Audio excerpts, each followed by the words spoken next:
have this attitude of we can do it, despite whatever the obstacles are, we persevere. My experience, as soon as I came in, I was looking forward for the whole program, and I always thought that youth and women needs much more work in the UK Muslim community. It's been brilliant. It's been such a refreshing experience. It's looking at Muslim women from a very modern but still traditional perspective.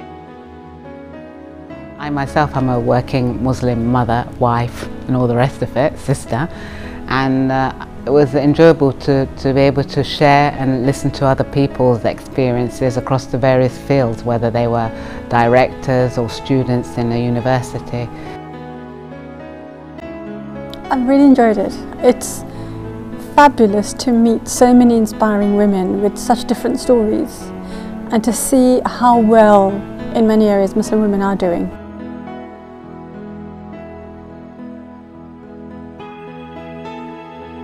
You have to have belief in yourself, you have to have confidence, you have to see that you've got value. That's self-belief, you know, sort of quash the self-doubt voice inside of yourself and believe that you can make a difference. We should try to leave a legacy behind, so this could be small levels of a Muslimah, that she leaves a small legacy in school, she leaves a small legacy in college, in university, in her house, in her work, in her community.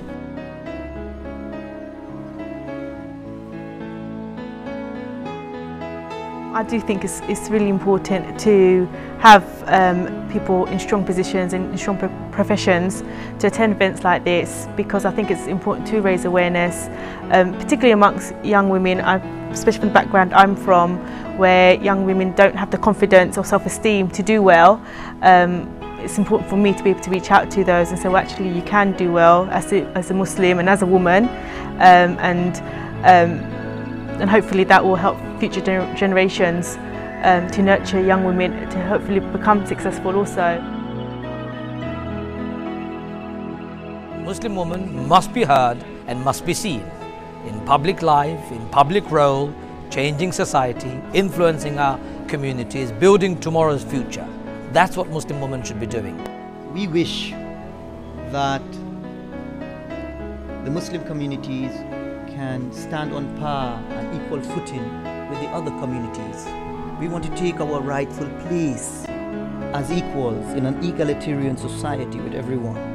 And this is not in opposition at all to the Islamic worldview, because in the Islamic worldview, the women are committed partners and helpers of men.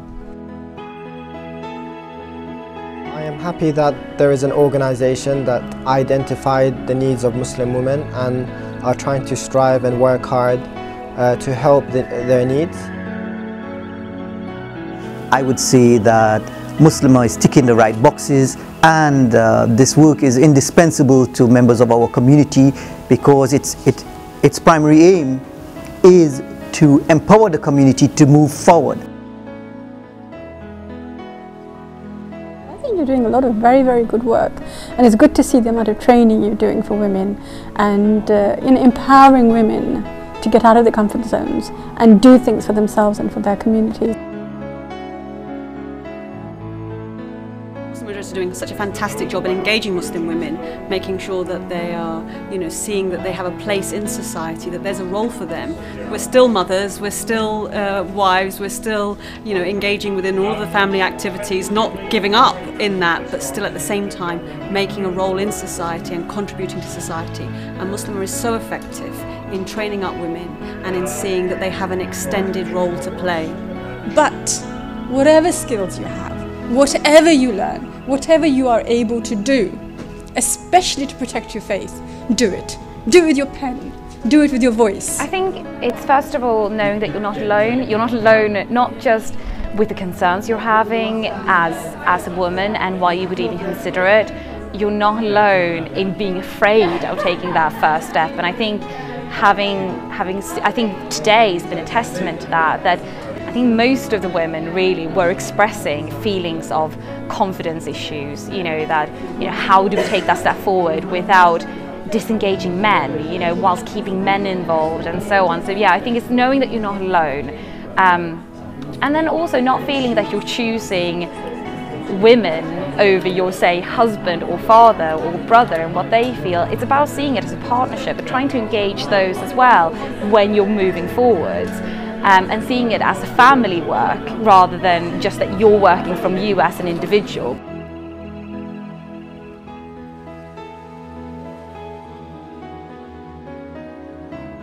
For too long, Muslim women have been shunned away from public life.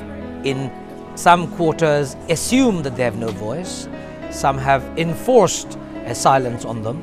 All of those positions are unacceptable in my view. As the anti-Muslim sentiment grew, there was one big gaping hole: the voice of the Muslim woman. Everywhere we went, we were asked, what does a Muslim woman think? Where is the Muslim woman?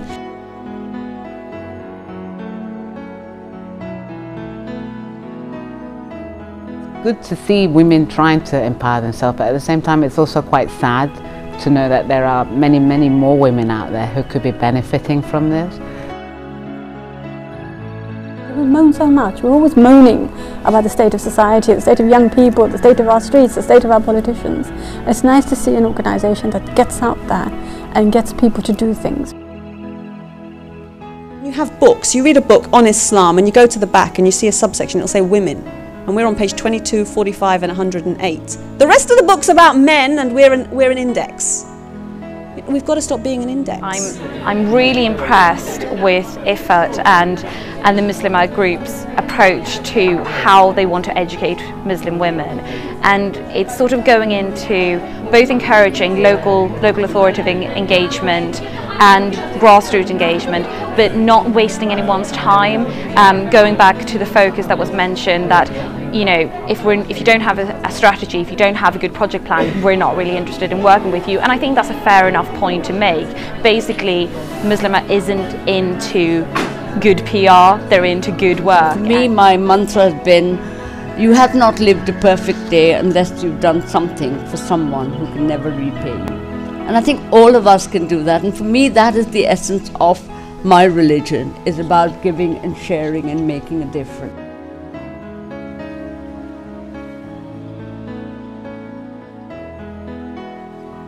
Change and change within yourself and having confidence.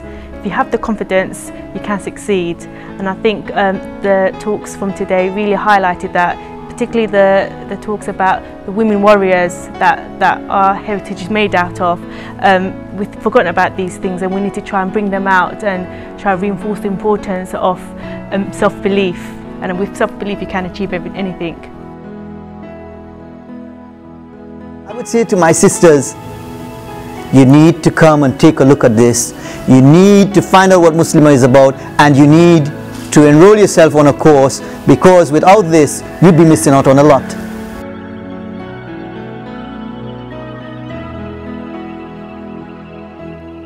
Be the example to the change that you want to achieve. Instead of looking for change, go and be the change yourselves. This isn't about being Muslim, this is about being human. And the Prophet ﷺ was sent as a mercy unto the whole of mankind. He was not sent to the Muslims. He was not sent for the benefit of Muslims. Not just about being, how can we get Muslim women up there? It's how can we get human beings and raise the level of humanity. If it's one thing that you must say that you've done in life, I would imagine it should be that I've attended a Muslimah empowerment or a training course. We have to believe that we can be the instruments of change, and in that self-belief, go out and change the world. But what I find is that Muslim women have taken the initiative themselves. They've decided they're going to make a difference, they're going to make a change, and whatever it takes and whatever faces us, we will persevere, inshallah.